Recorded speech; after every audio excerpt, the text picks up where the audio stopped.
এই যে তেলের পিঠা বানাবো, এই যে চালের গুঁড়া ফ্রিজে ডিপ ফ্রিজে আমি রেখে দিই সবসময়, যখন মনে চায় যাতে বানায় খাওয়া যায়। এখানে আমার মেজনাতি বলতেছে পিঠা খাবে। চালের গুঁড়া হচ্ছে আতপ চাল আর পোলাও চাল মিলে একসাথে তারপরে ভাঙাইছি।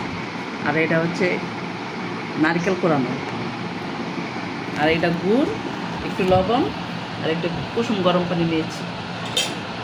এখন মাখাবো।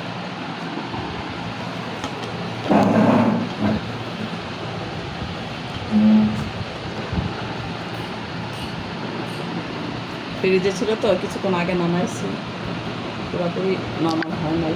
জামি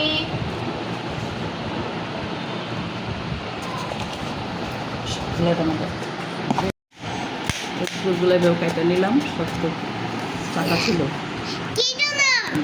দিয়ে দিচ্ছি। তোমার জন্য পিঠা বানাই ভাইয়া। তুমি আমাকে পিঠা খাবা? মিষ্টি বেশি দিবে না কম? মিষ্টি বেশি খাবে না কম খাবে? এই যে মিষ্টি বেশি খাবে না কম খাবে? কি মিষ্টি খাবা? আর এই যে লবণ নিয়ে নিলাম 3 আঙ্গুলের 1 চামচ লবণ। পরে নিব নারকেল কোরানো। তোমার নাতি বলতেছে দুধ দিতে। দুধ দিব? পিঠার এই পিঠায় দুধ দেয় না ভাইয়া? দুধের পিঠা হয়ে গেল, তাহলে পিঠা দুধ দেয় না। চাক হয়ে গেছে না, ডিপে ছিল। এই যে কুসুম গরম পানি দিয়ে দিচ্ছি, দিব আর চামিচ দিয়ে আস্তে আস্তে একটু করে গোলাবো। এটা কালার ইয়ে হবে না? লাল হবে আস্তে আস্তে। যে গুড় দিয়ে চিনি দিলে তো সাদা হতো, আর গুড় না একটু একটু লাল লাল হবে। হ্যাঁ, কালারটা সুন্দর হবে। এটা গোলানো হইলে ভালো করে গুড়টা। আচ্ছা তুমি বলো, আমরা আসতেছি।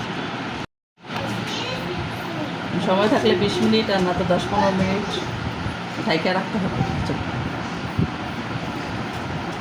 কিছুক্ষণ ভিজলে পিঠাটা ভালো হয়।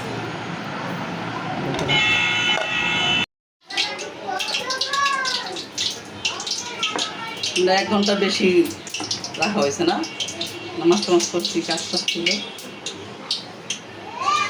এখন দিয়ে দেখি তেল গরম হয়ে গেছে।